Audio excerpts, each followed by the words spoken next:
Hi guys. So in this video, I'm probably going to piss off a couple of people because we're going to be talking about online dating and the culture surrounding online dating, especially in this day of Tinder and Bumble and swiping left and right and stuff like that. Um, I was around in the very early days of the internet, back after 1995, before the 2000s. And back in those days, I was there for ICQ was one of the early renditions. Yahoo Messenger, MSN Messenger. There were a couple other variations and stuff like that. I was even there for the Internet Relay Chat, which was the precursor to all of these things. And in each one of these different types of communication platforms, there was always a way that you can search for people within your particular area, male or female, and you'd be able to kind of slide into their DMs and, get a conversation going. And for me, in the early days, I definitely got very good at this. Probably like 18, 19 and stuff like that. As I say, my DMs were quite full. I had quite a contact list. And, I learned a lot of like interesting techniques on how to start conversations with women, complete strangers, just online. And back in those days, it was, like one of the techniques I used to use would I'd send a message to a woman like, hey, would you be able to help me? And if she'd respond like, hey, what do you need help with? I'd say, well, I need help starting a conversation with a woman online. Shit like that is just kind of the stuff I used to do. Or can I get your opinion on something? Because women love to share their opinions. So I learned a lot of that kind of stuff. And I met some phenomenal women. Some of them are still my friends to this day.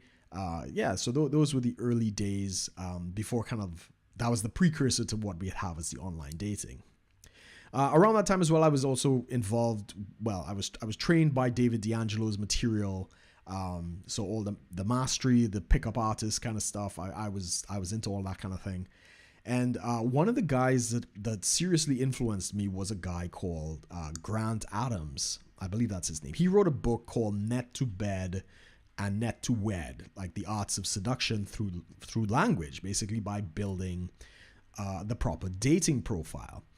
So around that time, this is like post 2000s and stuff like that, you now have the likes of OkCupid, you got Badoo, you got like actual websites kind of dedicated to meeting people and stuff like that. And Grant Adams' work heavily influenced me in those early days. So he definitely talked about how you take your profile and you basically make it into a story. How men are very, by the way, here are the facts. Like I like cycling. I like going to the beach. I like driving around. Just driving on a Sunday or something. And he would basically say, well, no, you got to paint a picture.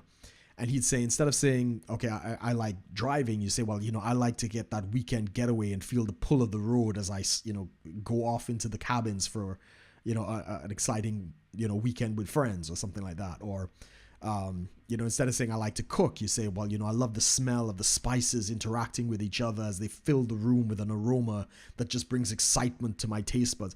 He laid it out that it's an art form to write a good profile would get attention. You got to put some effort into it and you got to be creative. So I used to do that. And, a lot of people complained about OkCupid. I was not one of them. My OkCupid profile got so many messages based on the profiles that I'd written. I ran out of space and I had to, I had to delete messages and other stuff like that. Just based on the profile. Like I'd get women message me like, wow, that's the coolest thing I've ever read and stuff like that. Now, fast forward to now, 2019, that stuff doesn't really work anymore. I'm sure there are aspects to it that do work, but I haven't seen any kind of results from that. In this kind of swiping culture, it's definitely all a kind of looks, and you got like 80% of the women going for 20% of the top alpha male, Greek god looking types, the wealthy or whatever the case might be. So the dynamics have completely changed on this level. And for that reason, I kind of want to warn guys that if you're involved in online dating and you're involved in online websites and stuff like that, just, as sad as it is, these women are not going to be the best quality. Now, there are exceptions. I know there's exceptions to every rule, But generally speaking, they're not going to be the best quality types of women. Some women are going to go onto this website just to get the attention because there are a lot of thirsty men out there and they're filling up the DMs of these ladies. And, you know, they might have no intention of dating anybody, but they feel desired and accepted and all this other kinds of stuff.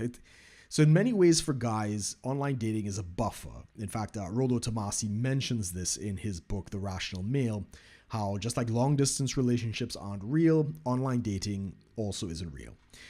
But the problem with, of course, is that quality women generally don't need to meet people online. Quality women, they tend to meet people in their everyday life, in their spheres of influence.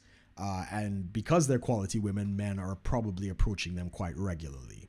And now, again, I'm not saying that's 100%. That's, you know, of course, there are exceptions. I know a lot of quality women that I did meet online, you know, over the years and stuff like that. But just keep that in mind when dealing with any kind of person that you meet online. Now, with that said, I do have a couple of pointers to try and help the guys out in terms of how to avoid some of the more basic mistakes when it comes to online dating. The first one definitely has to be that anytime you meet somebody online, I would suggest, if you get some kind of contact, if possible, you know, you run their picture or the pictures that they have somewhere through the Google image search to find out if they are in fact who they say they are. Because there are a lot of people who are using, you know, pictures from very attractive young women to basically front for scams online, you know, the Nigerian scams. There's a lot of other different types of scams. And especially if it's a really hot woman that's messaging you out of the blue and asking you to get on video chat and stuff like that, be very careful of that, because there is the scam with that where you get some kind of profile on Facebook or anything messaging you. Looks like a really, really attractive woman. She wants to get on video chat. And when she does, suddenly, you know, it's a video of a woman stripping and taking her clothes off and like pulling dildos out and all kinds of shit. And she's like, all right, yeah, baby, now your turn. You got to get naked too. And you'll probably be getting text messages from this woman while her hands are clearly occupied. And that's a scam. That is a scam. They're trying to get you naked. They're playing a pre-recorded video and they're trying to get you to take your clothes off. They're going to take some pictures of your junk and they're going to blackmail you to keep those pictures private. So be very, very careful. So definitely run the picture to see if, run it through the Google image search to see if that picture is legitimate or not. The second thing, of course, get them onto a video chat. Now, of course, if they instantly start taking their clothes off and other things like that, that's a big warning sign. But always try to get the woman in question onto a video chat just to make sure she is who she says she is. I can't count the amount of times I've been catfished. Not only have I had men pretending to be women message me, but I've also had, you know, women who post pictures of themselves 5, sometimes 10 years before. And when I meet them in person, let's just say they haven't kept that figure, to put it lightly. So yeah, just as a precaution, definitely get them on video chat, send pictures, real-time pictures. Now, there are rare exceptions where that's not always possible, but you could always ask them for something unique. Like one time I asked, she had problems with her phone, and I asked her, well, would you mind writing my name on a piece of paper and taking a picture with yourself and, you know, the piece of paper with my name? And that was kind of a way I could verify that, you know, who she was. And just on that note, if you run an image search and yes, a lot of like you see like that picture is being used, that doesn't always necessarily mean that person is a fake. I've encountered women where that was the case, and then I would just show them, it's like, why is your picture all over the internet? And I was actually talking to the legitimate woman, but somebody had hijacked her pictures and stuff like that, so she changed all her settings to private and stuff. So it's just an extra level of screening. Don't necessarily always assume that it's not the real thing. The next thing I would suggest doing is you put that woman into the friend zone, because it's a very interesting response. Guys, normally we get put into the friend zone, so you beat her to it. And, you know, I'd normally say something like, you know, oh yeah, there's a lot of pressure when you meet somebody online. Look, I just want you to know I don't have any expectations from you. I'm just a guy. and getting to know you, a lady, as my new friend. And I instantly put her into the friend zone.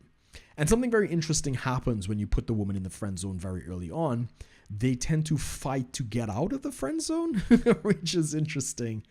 A couple times when I've met contact with women on Tinder and stuff like that, the minute I'd say that, the conversation escalated tremendously. Like suddenly she's sending me all kind of provocative pictures, and she's sending me all kinds of, very suggestive messages and other stuff like that. So that is a very interesting technique as well. It's also very useful to accuse her early on of being a man, right? And that usually leads you into the video chat and be like, okay, I need to see you on video because, you might be a man. That also has a very interesting reaction. Now, that's good in two ways. One, if she takes it well, kind of yeah, I could be a man. And if she takes it well and stuff like that, you will get your video chat. But at the same time, on the flip side, if she doesn't take it well and thinks you're an asshole and, suddenly storms off because somehow you've, offended her sensibilities, it means that she's oversensitive and she's not really in on the joke, if you understand what I'm saying. And that if she pisses off after that, that's usually a good thing. You probably dodged a bullet if it is that she can't understand the humor behind that kind of statement. Beyond that, always be escalating the conversation. So if you're started off in some app, some Tinder or Bumble or whatever it is, get the girl's number and call the girl, and always be pushing towards your first meetup, right? So you get her on the chat, then maybe, or if you have to, get her email, add her to whatever messaging system you have, get her on the video chat, and you have that conversation. And always be going, moving towards the first meetup. And guys, your first meetup is always coffee or something very innocuous, for the simple reason that there are women out there that date for freebies, right? I know women, they've been dating like 5 different guys in the week, and each night the guy's taking them out for dinner. And the only reason she's going out with these guys is because she wants the free meal. So to avoid that situation, you take the woman for coffee, because nobody needs to date for coffee, right? If a woman is showing up to meet you for coffee, it means that she's into you. She wants to hear what you have to say. There are other options as well, but always keep it innocuous. It can always escalate from there. If the coffee goes really well, then you might want to consider going somewhere else. That's always good advice. Those are the major pointers at this point. There's a lot to the whole online dating game. There's a whole lot to meeting people online and stuff like that. But I wanted to do a video kind of highlighting this. But nonetheless, I hope you got something out of this video. Be sure to like, share, and subscribe. If you disagree with me, as I'm sure some people will, please feel free to leave the comments below. Again, I'm not saying that there aren't exceptions to these rules. These are just broad generalizations. And as always, guys, thanks for watching. Take care.